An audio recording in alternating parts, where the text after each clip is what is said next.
झारखंड में चुनाव के दौरान भी बीजेपी लगातार इंडिया अलायंस पर आरोप लगाती रही और घुसपैठ के मुद्दे को बहुत बड़ा बताया है। बीजेपी क्या आरोप लगा रही है, देखिए आप। देखिए, हमने भी मीडिया में ऐसी खबरें देखी हैं कि ईडी की दबिश चल रही है कई जगहों पर, और बांग्लादेशी घुसपैठ जो है वो एक बहुत बड़ा आंतरिक खतरा जो है वो ना सिर्फ झारखंड संथाल परगना बल्कि पूरे देश के लिए। जिस तरीके से संथाल की डेमोग्राफी बदली, जो संथाल के 6 जिले हैं झारखंड के जो बिल्कुल बांग्लादेश के करीब के हैं, वहां आदिवासियों की जनसंख्या 16% घट गई 1951 से 2011 के बीच में, और जो वहां मुसलमान हैं उनकी जनसंख्या 14% बढ़ गई, 9% से 23%। तो ये बड़े पैमाने पर घुसपैठ हुआ जिस समय कांग्रेस की सरकारें केंद्र में हुआ करती थी, और हमारा मानना है कि ये जो भी कार्रवाइयां होती है ना, ये इससे लिंक्ड है। और दिल्ली से सागर इस वक्त हमारे साथ जुड़े हुए हैं। सागर, ईडी की बड़ी कार्रवाई झारखंड समेत पश्चिम बंगाल में, क्या अपडेट?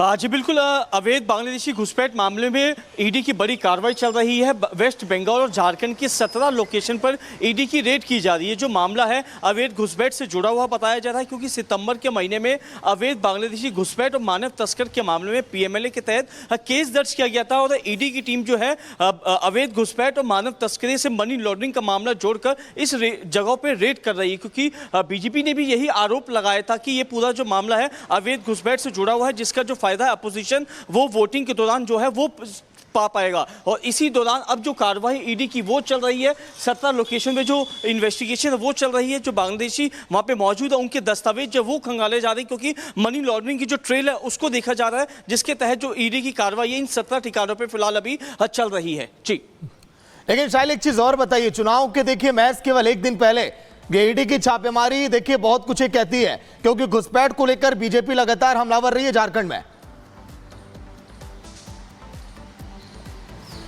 जी बिल्कुल, देखा जाए तो पीछे कई सालों से जो है वेस्ट बंगाल और झारखंड में अवैध बांग्लादेशी घुसपैठ का जो सिलसिला है वो लगातार जारी है, और लंबे समय से बीजेपी भी यही अपोजिशन पे आरोप लगा रही है कि अवैध घुसपैठ हो रहा है, लेकिन जो सरकार है वो कहीं ना कहीं इस पर लापरवाही बरत रही है, और कई जो सरकार अभी प्रेजेंट में है वेस्ट बंगाल में वो कहीं ना कहीं इसका फायदा उठाएगी वोटिंग के दौरान। और इसी सिलसिले को लेकर जो है ईडी के पास ये कार्रवाई पहुंचती है, और ईडी जो है मनी लॉन्ड्रिंग की ट्रेल के मामले को जोड़ते हुए 17 लोकेशन पर रेड कर रही है, जिससे धन्यवाद आपका इस जानकारी के लिए। वापस आपसे आगे भी अपडेट लेते रहेंगे, लेकिन फिलहाल आपको बता दें कि झारखंड में पहले चरण के लिए चुनाव के लिए मतदान की तैयारियां पूरी हो गई हैं।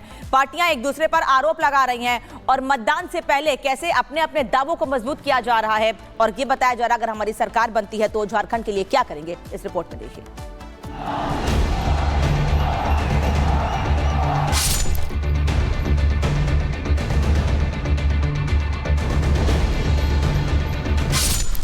झारखंड में बस चुनावी घड़ी आ गई है। एक दिन बाद सूबे में पहले दौर के लिए वोट डाले जाएंगे। ऐसे में पहले चरण की 43 सीटों पर चुनाव प्रचार थम गया। इसके बाद न कोई जनसभा होगी, न ही रोड शो, और माइक से प्रचार भी नहीं होगा। पहले चरण वाली सीटों के प्रत्याशी से डोर टू डोर कैंपेन ही कर सकेंगे। इन सीटों पर 13 नवंबर को सुबह 7 बजे से मतदान होगा, लेकिन हर पार्टी जीत का दावा ठोक रही है। हम प्रबल बहुमत का ओर आगे बढ़ रहा हूं। माहौल बहुत बढ़िया है। जैसे साथे थे ऐसे ही कैंपेन हुआ। कल प्रधानमंत्री जी का हिस्टोरिकल रोड शो हुआ। कुल मिला के हम लोग अच्छा बहुमत से जीत जाएगा।